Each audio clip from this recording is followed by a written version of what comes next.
ආයුබෝවන්. යථාර්ථවාදීව ලෝකයේ දෙස බලන්නට සත්‍ය සිදුවීම් සම්පින්ඩනයක පුවත් දිගහැරුම ශ්‍රද රූපවාහිනී 6:30 ප්‍රධාන ප්‍රවෘත්ති විකාශය සමගින් මම ලකිඳුණු අංග ප්‍රථමයෙන් සිරස්තල.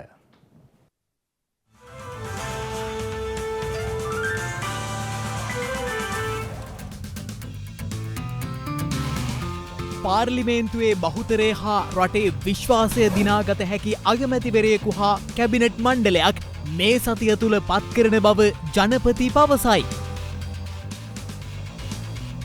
අද සවස 2ට යළි පැන වූ ඇඳිරි නීතිය හෙට පෙරවරු 6 දක්වා බලපැවැත්වෙන බව ජනාධිපති මාධ්‍යංශය නිවේදනය කරයි. විදුලි කප්පාදුව දීර්ඝ කෙරේ. අද දිනේ පැය 5ක විදුලි කප්පාදුවක්. යුක්‍රේන හමුදා බේරා ගන්නට ලොව ධනවතාට ආයාචනයක්.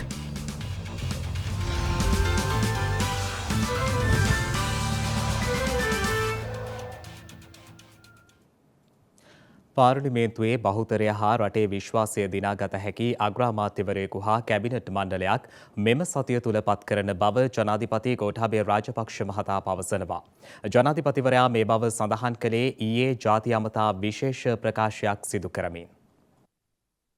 මේ පැවති ගැටලුවට විසඳුම් හැටියට විවිධ පාර්ශවයන් ඉදිරිපත් කළ පොදු යෝජනාවක් උනේ පාර්ලිමේන්තුවේ නියෝජනය කරන බහුතරයක් පක්ෂ එකතු කරන නව ආණ්ඩුවක් පිහිටවන ලෙසයි.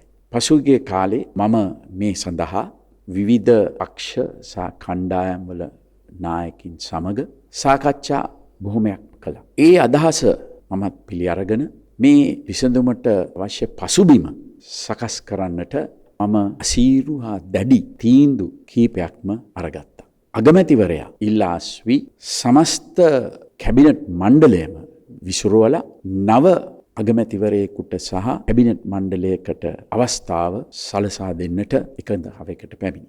නමුත් මැයි මාස 9 වන සඳුදා දින උදෑසන ඔබ සියලුම දෙනාම දන්නා පරිදි තාවාසනාවන්ත තත්වයක් ඇති වුණා. මේ සිද්ධියට පස්සේ සිද්ධිය පාදක කරගෙන තාමත්ම සුළු වේලාවක් තුල දිවයින පුරාම කලාකාරී සිද්ධීන් ඇතිවෙන්නට පටන් ගත්තා. ඇඳිරි නීතිය පනවලා ත්‍රිවිධ හමුදාව තානගත කරන්නට ප්‍රථමයෙන් මේ ක්‍රියාදාමයේ සංවිධානාත්මකව රට පුරාම සිදු වුණා. පැය කිහිපයක් ඇතුළත පාර්ලිමේන්තු මන්ත්‍රීවරයෙක් ඇතුළුව 9 දෙනෙක් පමණ අමානුෂික ලෙස පහර දීලා මරා දමනු ලැබුවා. ඒ වගේම 300කට ආසන්න සංඛ්‍යාවක් රෝහල්ගත කරනු ලැබුවා. ඒ වගේම නිවාස විශාල ප්‍රමාණයක් ගිනිබත් කරා. රට පුරාම මංකොල්ල කන්නට පටන් ගත්තා. මේ සිද්ධීන්ට පාදක වුණු මුල් සිද්ධිය පක්ෂපාතීත්වයකින් තොරව මම දැඩි ලෙස හෙලා දකිනවා. ඒ සම්බන්ධයෙන් විමර්ශන කටයුතු ආරම්භ කරන්නට නිසි කටයුතු කිරීමටත් පොලිස්පතිවරයාට උපදෙස් දීලා තිබෙනවා. ඒ කෙසේ වුණත් ඉන් පසුව සිදු වුණු මිනීමැරුම්, පහරදීම්, පියගැන්වීම්, දේපොළ විනාශ කිරීම තුළු මේ ම්ලේච්ඡ සිදුවීම් මාලාව කිසිසේත්ම සාධාරණීයකරණය කිරීමට හැකියාවක් නැහැ. මේ අවස්ථාවේදී රජයේ මූලිකම වගකීම වන්නේ සියලුම පුරවැසියන්ගේ ආරක්ෂාව තහවුරු කිරීම. රටේ දේශපාලන ස්ථාවරත්වය ඇති කිරීම සඳහා මම සියලුම පක්ෂ නායකින් සමග කටයුතු කරනවා. වර්තමාන තිබෙන තත්ත්වය පාලනය කරන්න, වගේම රට අරාජිකත්වයට පත්වීම වළක්වා ගන්න, දැනට ඇනහිට තිබෙන රජයේ කටයුතු පවත්වාගෙන යාම, නව ආණ්ඩුවක් පිහිටුවීමට මා කටයුතු කරමින් සිටිනවා. මම මේ සතිය තුල පාර්ලිමේන්තුවේ බහුතරයේ විශ්වාසය දිනාගත්තු, ඒ වගේම රටේ ජනතාවගේ විශ්වාසය තහවුරු කරගන්නට පුළුවන් අග්‍රාමාත්‍යවරයෙක් සහ අමාත්‍ය මණ්ඩලයක් පත් කිරීමට කටයුතු කරනවා. ඊට පස්සේ පාර්ලිමේන්තුවට වඩා බලතල ලැබෙන ආකාරයට 19 වන සංශෝධනයේ අන්තර්ගත නැවත බලාත්මක වන පරිදි ව්‍යවස්ථා සංශෝධනයක් කිරීමටද මා කටයුතු කරනවා. පත්වන නව රජයේ අගමැතිවරයාට නව වැඩපිළිවෙලක් ඉදිරිපත් කළා රට ඉදිරියට ගෙන යන්නට අවස්ථාව සලසා දෙන්න. ඒ වගේම විවිධ පාර්ශවවලින් ජනාධිපති ක්‍රමය අහෝසි කරන ලෙසත් ඉල්ලීම් ලැබී තිබෙනවා. පත්වෙන නව රජය රට ස්ථාවරත්වය කිරීමෙන් පස්සේ සියලු දෙනා සමගම සාකච්ඡා කළා ඒ සඳහා කටයුතු කිරීමට ඉඩ ප්‍රස්තාව සලසා දෙනවා. සමස්ත දිවයිනටම පනවා තිබූ ඇඳිරි නීතිය අද පෙරවරු 7ට ඉවත් කෙරුණා. කෙසේ වෙතත් ජනාධිපති මාධ්‍යංශය නිවේදනය කළේ යළිත් ඇඳිරි නීතිය අද පස්වරු 2 සිට හෙට පෙරවරු 6 දක්වා බලපැවැත්වෙන බවයි. පසුගිය 9 වෙනිදා දිවයින පුරා ඇති වූ නොසන්සුන්කාරී තත්ත්වයක් සමග මුළු දිවයිනටම බලපැවැත්වෙන පරිදි ඇඳිරි නීතිය පැනවීමටයි කටයුතු කෙරුණේ. එලෙස පැන වූ ඇඳිරි නීතිය අද උදෑසන 7ට ඉවත් කෙරුණු අතර ජනාධිපති මාධ්‍යංශය සඳහන් කළේ අද පස්වරු 2 සිට හෙට පෙරවරු 6 දක්වා නැවතත් ඇඳිරි නීතිය ක්‍රියාත්මක බවයි. ඒ අනුව බලයලත් නිලධාරියෙකු විසින් නිකුත් කරන ලද ලිඛිත අවසර පත්‍රයක් නොමැතිව පොදු මාර්ගයක, දුම්රිය මාර්ගයක, පොදු උද්‍යානයක, පොදු ක්‍රීඩා භූමියක හෝ වෙනත් පොදු භූමියක හෝ එම ප්‍රදේශවල මුහුදුවරලේ රැඳී සිටීමට අවසර නොමැති බවයි ජනාධිපති මාධ්‍යංශය ප්‍රකාශ කළේ. මේ අතර ජනාධිපතිවරයා වෙත පැවරී ඇති බලතල ප්‍රකාරව අත්‍යවශ්‍ය සේවා සැපීම සහ පවත්වාගෙන යාමට අදාළ සියලු ක්‍රියාකාරකම් ක්‍රියාත්මක කිරීම සහ සම්බන්ධීකරණය කිරීම සඳහා අත්‍යවශ්‍ය සේවා කොමසාරිස් ජෙනරාල්වරයෙකු සහ අතිරේක කොමසාරිස්වරුන් දෙදෙනෙකු පත් කර තිබෙනවා. ශ්‍රී ලංකා පරිපාලන සේවයේ විශේෂ ශ්‍රේණි ප්‍රධානියෙකු වන KDS රුවන්චන්ද්‍ර මහතා අත්‍යවශ්‍ය සේවා කොමසාරිස් ජෙනරාල්වරයා ලෙසත් කෘෂිකර්ම අමාත්‍යංශයේ හිටපු ලේකම්වරයෙකු වන රෝහණ පුෂ්පකුමාර මහතා සහ තැපැල්පති රංජිත් ආරියරත්න මහතා අතිරේක කොමසාරිස්වරුන් ලෙස පත් කර ඇති බවයි ජනාධිපති මාධ්‍යංශය නිවේදනය කළේ. එහි සම්බන්ධීකරණ නිලධාරීන් වශයෙන් දිස්ත්‍රික් 25 හිම ලේකම්වරුන් පත් කිරීමටද කටයුතු කර තිබෙනවා. මේ අතර ජනාධිපතිවරයා වෙත පැවරී ඇති බලතල ප්‍රකාරව ජන ජීවිතයේ යථා පරිදි පවත්වාගෙන යාම සඳහා පසුගිය දසවනදා සිට ක්‍රියාත්මක වන පරිදි රාජ්‍ය පරිපාලන ස්වදේශ කටයුතු පළාත් සභා හා පළාත් පාලන අමාත්‍යංශයේ ලේකම් ධූරයේ හෙබ වූ ජේ.ජේ. රත්නසිරි මහතා එම අමාත්‍යංශයේ ලේකම්වරයා ලෙස යලිපත් කර තිබෙනවා. එමෙන්ම පවතින තත්ත්වයේ හමුවේ අද දිනේ පුද්ගලයන් ලියාපදිංචි කිරීමේ දෙපාර්තමේන්තුවේ එක්දින සේවය ක්‍රියාත්මක කෙරුණේ නැහැ. අද දින එක්දින සේවය සඳහා වේලාව වෙන් කරගත් එල්ලුම්කරුවන් සඳහා රජයේ වැඩ කරනු ලබන වෙනත් ඕනෑම දිනයක එක්දින සේවාව වෙත පැමිණිය හැකි බවයි එම දෙපාර්තමේන්තුවේ කොමසාරිස් ජෙනරාල් ව්‍යානි ගුණතිලක මහතා සඳහන් කළේ. මෙන්න දැන් ලැබුණු විශේෂ පුවතක්. එක්සත් ජාතික පක්ෂ නායක පාර්ලිමේන්තු මන්ත්‍රී රනිල් වික්‍රමසිංහ මහතා නව අග්‍රාමාත්‍යවරයා වශයෙන් මීට සුළු මොහොතකට පෙර ජනාධිපති ගෝඨාභය රාජපක්ෂ මහතා ඉදිරියේ දියුරුම් දී තිබෙනවා. ඒ අනුව එක්සත් ජාතික පක්ෂ නායක රනිල් වික්‍රමසිංහ මහතා මෙවර අග්‍රාමාත්‍ය ධුරයේ දියුරුම් දෙන්නේ 6 වන වතාවටයි. ඒ ශ්‍රී ලංකා ප්‍රජාතාන්ත්‍රික සමාජවාදී ජනරජයේ 25 වන අග්‍රාමාත්‍යවරයා ලෙසටයි. මෙන්න එම පුවත නැවතත් එක්සත් ජාතික පක්ෂ නායක පාර්ලිමේන්තු මන්ත්‍රී රනිල් වික්‍රමසිංහ මහතා නව අග්‍රාමාත්‍යවරයා වශයෙන් මීට සුළු මොහොතකට පෙර ජනාධිපති ගෝඨාභය රාජපක්ෂ මහතා ඉදිරියේ දියුරුම් දී තිබෙනවා. ඒ අනුව එක්සත් ජාතික පක්ෂ නායක රනිල් වික්‍රමසිංහ මහතා මෙවර අග්‍රාමාත්‍ය ධුරයේ දියුරුම් දෙන්නේ 6 වන වතාවටයි. ඒ ශ්‍රී ලංකා ප්‍රජාතාන්ත්‍රික සමාජවාදී ජනරජයේ 25 වන අග්‍රාමාත්‍යවරයා ලෙසටයි. හෙට සහ අනිද්දා දිනවල පැය 3යි විනාඩි 20ක කාලයක් විදුලිය කප්පාදු කිරීම සඳහා ලංකා විදුලි බල මණ්ඩලයට අවසර ලබා දුන් බව මහජන උපයෝගිතා කොමිසම පවසනවා. මේ අතර අද දිනේදී කලාප වශයෙන් පැය 5ක විදුලි කප්පාදුවක් සිදුවනු ඇති.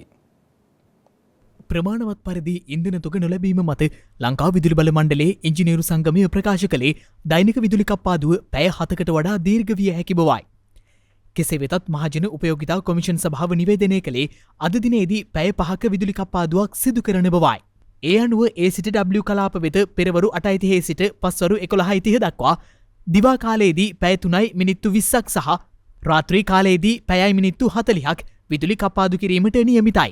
මේ අතර ඉන්ධන බෙදා හැරීම් කටයුතු මේ වන විට යථා තත්ත්වයට පත් වී තිබෙනවා. ඒ අනුව ලංකා ඛනිජ තෙල් පෞද්ගලික ටැංකි රථ හිමියන්ගේ සංගමය ප්‍රකාශ කළේ අද උදෑසන වන විට කොළොන්නාව සහ මුතුරාජවෙල පර්යන්ත වෙත තෙල් බෙදා හැරීම සඳහා බෞසර් රථ 70%වත් 80ත් අතර ප්‍රමාණයක් උදෑසන වාර්තා කර තිබූ බවයි. පසුගිය සමුදා ඇතිවෙච්ච අවාසනාවන්ත සිද්ධියෙන් පස්සේ සමුදා හවස් වරුවේ සිට ඉන්ධන බෙදා හැරීම් කටයුතු සංස්ථා මගින් తాවකාලිකව අත්හිටුවා. ඉන්පස්සේ ඊයේ මධ්‍යහ්නයේ සිට ඉන්ධන පිරුම් මල් සඳහා පෙට්‍රල් ලබා දීමට කටයුතු කරනු ලැබුවා. අද උදේ වෙනකොට කොළොන්නාව සහ මුතුරාජවල පර්යන්ත සඳහා ටැංකි රථ වාර්තා කරලා තියෙනවා. රජය මගින් සම්පූර්ණ ආරක්ෂාව සපයනවා කියලා ත්‍රිවිධ හමුදා මගින් දැනුම් දුන්නා. ඒක නිසා අපිට මේ සම්බන්ධයෙන් බියක් ඇති කරගන්න යුතු තත්වයක් නෑ මේ වෙනකොට. මේ වෙනකොට අපිට දැනගන්න ලැබිලා තියෙන හැටියට ඩීසල් තියෙන ප්‍රමාණය බොහොම සීමිත තොග සංචිතයක් තියෙන්නේ. ඒ අත්‍යවශ්‍ය කටයුතු සේවාවන් සඳහා පමණක් ඔවුන් ලබා දීමට තීරණය කරලා තියෙනවා. ඒ අනුව පෙට්‍රල් මේ වෙනකොට මුතුරාජයට සහ කොළොන්නාවේ තොග තියෙන නිසා තව දවස් 2-3ක් යනකොට සම්පූර්ණයෙන්ම මේ පෙට්‍රල් ටික බෙදා හැරීමෙන් මේ තදබදය අඩු කරගන්න පුළුවන් වෙයි. මෙවර පැවැත්වීමට නියමිත සාමාන්‍ය පෙළ විභාගයේ අයුතුම්කරුවන්ට ලබා දිය යුතු විභාග ප්‍රවේශ පත්‍ර හෙට දිනය තුල බෙදා හැරීම් කටයුතු ආරම්භ කරන බව තැපැල්පති රංජිත් ආරියරත්න මහතා පවසනවා.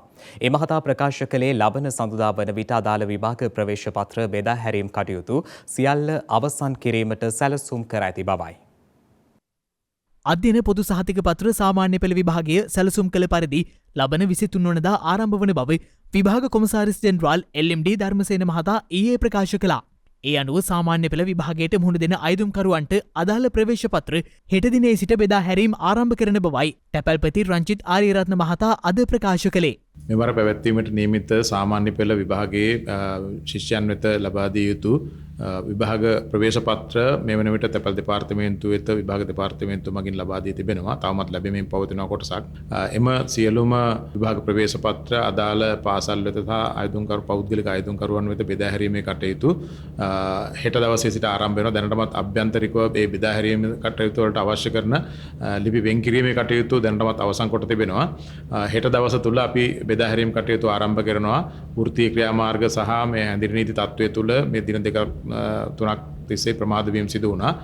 ඒ ලැබුණු සියලුම අයදුම් පත්‍ර ප්‍රවේශ පත්‍ර මේ වන විට අප වෙන් කිරීම කටයුතු අවසන් කර තිබෙනවා. හෙට දවස තුල බෙදා හැරීම් කටයුතු ආරම්භ වෙනවා.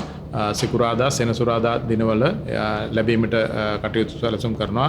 එසේ නොවනොත් සඳුදා වෙන විට බෙදා හැරීම් කටයුතු සියල්ලක්ම අවසන් කරන්න පුළුවන් වෙයි කියලා අපි විශ්වාස කරනවා. ගත වූ දිනේත් මෙරටින් දෛනික කොවිඩ් ආසාදිතයින් 20ට අඩු අගයකින් වාර්තා වී ඇති බව වසංගත රෝග විද්‍යායකකය දැනුම් දී තිබෙනවා.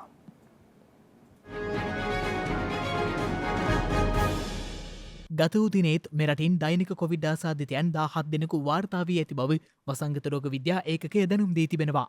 ඒ මෙරට සමස්ත කොවිඩ් ආසාදිතයන් සංඛ්‍යාව 6,63,614ක් දක්වා ඉහළ නංවමින් මේ අතර ගත වූ දිනේ මෙරටින් කොවිඩ් ආසාදිත මරණයක් වාර්තා වී ඇති බව වසංගත රෝග විද්‍යා ඒකකය දැනුම් දෙනු ලැබුවා. ඒත් සමග මේ වන විට මෙරටින් වාර්තා වන සමස්ත කොවිඩ් ආසාදිත මරණ සංඛ්‍යාව 16,510ක් ලෙසයි දැක්වුණේ. කෙසේ වෙතත් මෙරටින් දෛනිකව වාර්තාවන කොවිඩ් ආසාදිතයන් සහ මරණ අකණ්ඩව අඩු අගයක පැවතියත් ජනතාව තවදුරටත් සෞඛ්‍ය පුරුදු අනුගමනය කරමින් කටයුතු කළ යුතු බව සෞඛ්‍යංශ දැනුම් දී තිබෙනවා. මේ අතර මේ වන විට වෛරසය ආසාදිතව රෝහල්වල ප්‍රතිකාර ලබන පුද්ගලයන් සංඛ්‍යාව 950ක් වන අතර වෛරසය ආසාදිතව සිට සුවය ලැබූ සමස්ත පුද්ගලයන් සංඛ්‍යාව දැක්වෙන්නේ 6,46,154ක් ලෙසයි. දැන් තවත් දේශීය පුවත් කිහිපයක් කෙටියෙන්.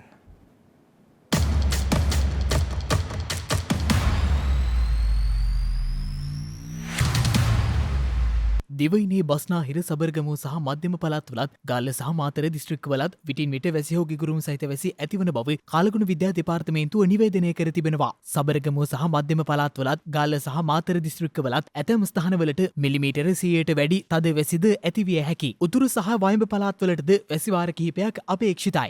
මේ අතර කාලගුණ විද්‍යා දෙපාර්තමේන්තුව සඳහන් කළේ මධ්‍යම කඳුකරේ බටහිර බෑවුම් ප්‍රදේශවලත් උතුරු මැද සහ වයඹ පළාත්වලත් හම්බන්තොට දිස්ත්‍රික්කයේත් සුළඟේ වේගය විටින් පැට කිලෝමීටර් 40 පමණ දක්වා වැඩි විය හැකි බවයි. එමෙන්ම ඉදිරි දින කිහිපයේදී දිවයිනේ නිරිත දිග කොටසේ වැසි තත්ත්වයේ වැඩිවීමක් අපේක්ෂා කළ හැකි බවයි කාලගුණ විද්‍යා දෙපාර්තමේන්තුව අවධාරණය කළේ. ගිගුරුම් සහිත වැසි සමග ඇතිවිය හැකි තාවකාලික තද සුළං වලින් සහ අකුණු මගින් සිදුවන අනතුරු අවම කර ගැනීමට අවශ්‍ය පියවර ගන්නා ලෙස කාලගුණ විද්‍යා දෙපාර්තමේන්තුව ජනතාව වෙත දැනුම් දී තිබෙනවා. සෞඛ්‍ය සේවාවේ අගේ ලෝකයටම වැටහි ඇති කාල සීමාවක ලෝක හෙද දිනේ අදට යෙදී තිබෙනවා. ඒ ෆ්ලොරන්ස් නයිටින්ගේල් මහත්මිය හඳුන්වා දුන් හෙද සේවය ලෝකයේ පැවැත්මට අත්‍යවශ්‍ය සාධකයක් බවට පත් කරමින් ලෝකයට හෙද සේවය දායාද කළ ෆ්ලොරන්ස් නයිටින්ගේල් මහත්මියට ගෞරව පුද කිරීමක් ලෙස 1899 වසරේදී පිහිට වූ ජාත්‍යන්තර හෙද කවුන්සිලේ ගත් තීරණයකට අනුව මැයි මාස 12 වැනිදා ලෝක හෙද දිනය ලෙස ප්‍රකාශයට පත් කළා. විධිමත් හෙද සේවාවක් ආරම්භ වීමත් සමග 1939 වසරේ සිට ශ්‍රී ලංකාවද හෙද දිනේ සමරන්නේ ගිලනුන් වෙනුවෙන් දිවාරෑ නොබලා ඕටැන් කරන හෙද පරපුරට ගෞරවයක් ලෙසයි. මෙවර හෙද දිනේ තේමාව වී ඇත්තේ හෙදියකගේ ශ්‍රමදායකත්වය ඉහළ නැංවීම සහ වෘත්තීය අයිතීන්ට ගරු කිරීම තුළින් ගෝලීය සෞඛ්‍ය සුරක්ෂිත කිරීමෙහිලා හෙදියගේ නායකත්වයේ හඬ අවදි කරමු යන්නයි. දේශපාලන ස්ථාවරත්වයක් ඇතිවන බවට වාර්තා පළවීමත් සමග කොළඹ කොටස් වෙළඳපොලේ මිල දර්ශකවල ඉහළ යාමක් අද දිනේදී දක්නට ලැබුණා. ඒ අනුව සියලු කොටස් මිල දර්ශකය ඒකක 237.9කින් ඉහළ ගොස් අද දිනේ අවසානයේදී සටහන් වුණේ 7754.62ක් ලෙසයි. S&P ශ්‍රී ලංකා 20 මිල දර්ශකය අද ඒකක 93.59කින් ඉහළ ගිය අතර එය දිනේ අවසානයේදී දැක්වුණේ ඒකක 2536.64ක් ලෙසයි. වෙළඳපොළ මුළු පිරිවැටුප රුපියල් බිලියන 1.1ක් ලෙස වාර්තා වුණා.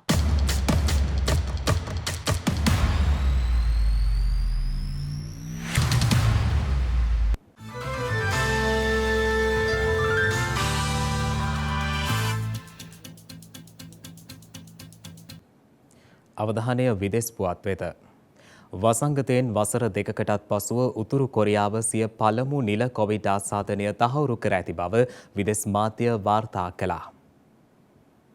2019 වසරේ කොවිඩ් වසංගතය චීනයෙන් ආරම්භවීමෙන් පසු වසර දෙකකටත් අධික කාලයකට පසුව උතුරු කොරියාව සිය පළමු නිල කොවිඩ් ආසාදනය තහවුරු කර ඇති බව විදෙස් මාධ්‍ය වාර්තා කළා. එමෙන්ම සිය පළමු නිල කොවිඩ් ආසාදනය තහවුරු කිරීමෙන් පසු උතුරු කොරියාව මේ වන විට දැඩි ජාතික අගොළු දැමීමකට ලක් කර ඇති බවයි වාර්තා වන්නේ. මේ වන විට උතුරු කොරියානු රාජ්‍ය මාධ්‍ය පියොන්ග්‍යාන්ග් අගනුවර තුළ ඔමික්‍රෝන් හදිසි තත්ත්වයක් වාර්තා කර ඇතත් මේ වනතෙක් හඳුනාගෙන ඇති රෝගීන් සංඛ්‍යාව සඳහන් කර නොමැති බව විදෙස් මාධ්‍ය වාර්තා කළා. උතුරු කොරියාව තමන් වෙත වෙනත් රටවලින් පවා එන්නත් සැපයුමක් ලබා දෙන අවස්ථාවන්හිදීත් එරට එන්නත් වැඩසටහන් ප්‍රතික්ෂේප කර ඇති බව වාර්තා වනවා. ඒ වෙනුවට එහි දේශ සීමා මුද්‍රා තැබීමෙන් කොවිඩ් වසංගතය පාලනය කළ බවයි විදෙස් මාධ්‍ය වාර්තා කළේ. කෙසේ නමුත් උතුරු කොරියාවෙන් කොවිඩ් ආසාදන වාර්තා වූ නමුත් මේ වනතෙක් නිල වශයෙන් එරට කොවිඩ් ආසාදන වාර්තා නොකළ බව විදෙස් වාර්තාවල සඳහන් වනවා.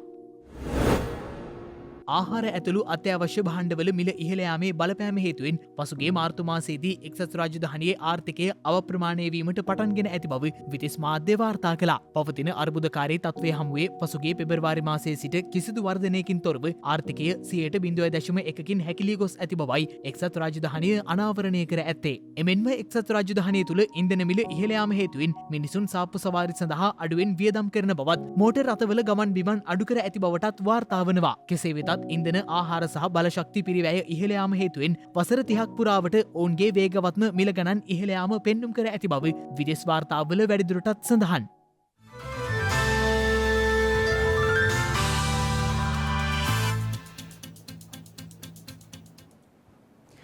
දිනක සටහන් නිමවන්නට මත්තෙන් හෙට දවසේ වැදගත්කම ගැනයි මේ අවධානය.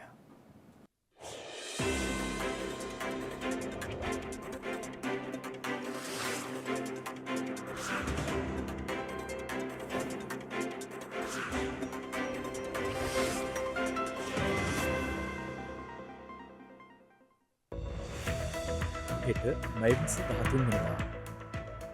සුප්‍රසිද්ධ පුවත්පත් කලාවේදියෙකු මෙන්ම ප්‍රජාතන්ත්‍රවාදී ක්‍රියාකාරිකයෙකු වූ ආමඩ්ද සූසා මහතා අභාව ප්‍රාප්ත වී ඇත්තේ 1921 මැයි මාස 13 වන දිනයි. 33 හැවිරිදි බ්‍රිතාන්‍ය කාන්තාවක් වන ඇලිසන් හාග්‍රීව්ස් විසින් ඔක්සිජන් හෝ වෙනත් යම් ආධාරකයක් නොමැතිව එවරස්ට් කන්ද තරණය කළ ලොව පළමු කාන්තාව බවට පත්ව ඇත්තේ 1995 මැයි මාස 13 වන දිනයි. බ්‍රසීලයේ වහල් භාවය අහෝසි කර ඇත්තේ 1888 වසරේ මැයි මාස 13 වන දිනයි.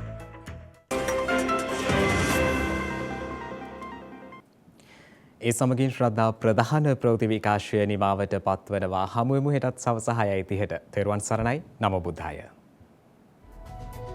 මෙවැනි වැදගත් පුවත් නැරඹීම සඳහා ශ්‍රද්ධා TV News YouTube channel එක subscribe කර සීනුව සලකුණු වන්න.